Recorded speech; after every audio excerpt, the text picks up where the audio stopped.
ஐயோ அலாட்டாய்க்கடா அலாட்டாய்க்க. நம்ம ஜெயம் ரவி மட்டும் பேசவே மாட்டேங்கிறாரு. எனக்கு நடிக்கணும்னு ஆசை. அப்படியா? விளம்பர படத்தில் நடிக்கணும்னு ஆசை. இதுல நல்லா நடிச்சிருந்த எங்கேயும் காதல் ஜெயம் ரவி செமையா இருந்துச்சு, ஸ்வாகா இருந்துச்சு, மாசா இருந்துச்சு. அப்ப நம்ம ஒண்ணு பண்ணுவோம், நம்ம இப்போ இதுக்கே வந்து ஒரு விளம்பரம் பண்ணுவோம், அதுல நீ நடிச்சிரு.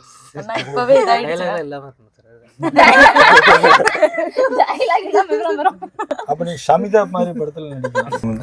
ஷமிதா படத்துல தனுஷுக்கு பேச்சு வராது, அமிதாப் தான் குரல் கொடுப்பாரு. அந்த மாதிரி தம்பிக்கு யாராவது குரல் கொடுக்கலாம்.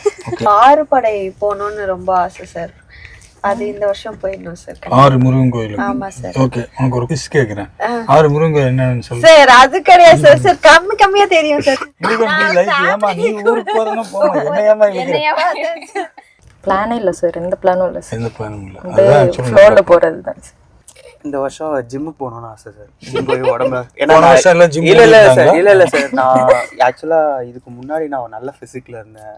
நான் வந்து அதெல்லாம் கொஞ்சம் லூஸ் பண்ணிட்டேன். எடிட்டர் இந்த இடத்துல பழைய ஜிம் போட்டோ போடு. நீ ஜிம் கூட்டிட்டு போறியா? கண்டிப்பா சார். அங்கேயும் வந்து உன்னையோட பார்க்கணும். சவுத் இந்தியா டூர் போகணும்னு ஆசை. அது வந்து பெங்களூர்ல இருந்து அந்த பூனே ரோடு வந்து நல்லா இருக்குமா சார்? கோவா போகிற ரோடு, வழியில் ஃபால்ஸ் வருமா பைய ரோடு. அந்த ரோடே வந்து வண்டி போயிட்டே இருக்கும்போது ஃபால்ஸ் கொட்டோம், இல்லை அந்த ரோட் ஃபுல்லாக நல்லா இருக்குன்னு சொல்லி அது போகணும்னு ஆசை. அப்ப லீவ் எப்ப லீவ் மட்டும் சொல்லுங்க. அப்பதான் 2026 வந்து ஒழுங்கா சாப்பிடணும், நல்ல பாடி மெயின்டைன் பண்ணணும், அப்புறம் அப்பாவையும் அண்ணனையும் பார்த்துக்கணும் அப்படின்னு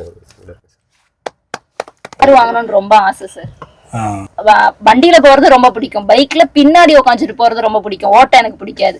ஆனா கார் வாங்கி சொந்தமா ஒரு கார் வாங்கி ஓட்டிட்டு போகணும் அப்படின்னு ரொம்ப எனக்கு ஒரு ஆசை. அதனால முயற்சி பண்ணி வாங்கணும் சார். என்ன சார் கிட்ட சொல்றேன். என்னோட 2026 பாத்தீங்கன்னா அடிப்படாம போகணும். அம்மடியா விழுந்துகிட்டு இருக்கு லாஸ்ட் 1 இயர். சார் எல்லாமே வாழ்க்கையிலயும் சரி, ஆபீஸ்லயும் சரி, பிசிக்கலாவும் சரி, எதுலையுமே அடிப்படாம கொஞ்சமா டீசெண்டா ஓடணும். நான் வந்து வெண்ணிலா சொன்ன மாதிரி தான் பிளான் போட்டு நடக்குமான்னு தெரியல. பிளான் போடுறதில்ல. எனக்கு ஹேண்ட் ரைட்டிங் எழுதுறது ரொம்ப பிடிக்குங்கிறதுனால மற்றவங்க எழுதுனதெல்லாம் எழுதி அதை போட்டுகிட்டே இருப்பேன். நிறைய என்னோடய ஃப்ரெண்ட்ஸ் வந்து நீ சொந்தமாக எழுதும்பாங்க. 2010 என்னோட ஒரு புத்தகம் ரிலீஸ் ஆகிருக்கு. அதுக்கப்புறம் நான் எழுதலை. அந்த புத்தகம் நிறைய எழுத்து பிழைகளோடு வந்ததுனால நான் இப்போ அதை பற்றி எங்கேயும் வெளியில் பேசவும் மாட்டேன்.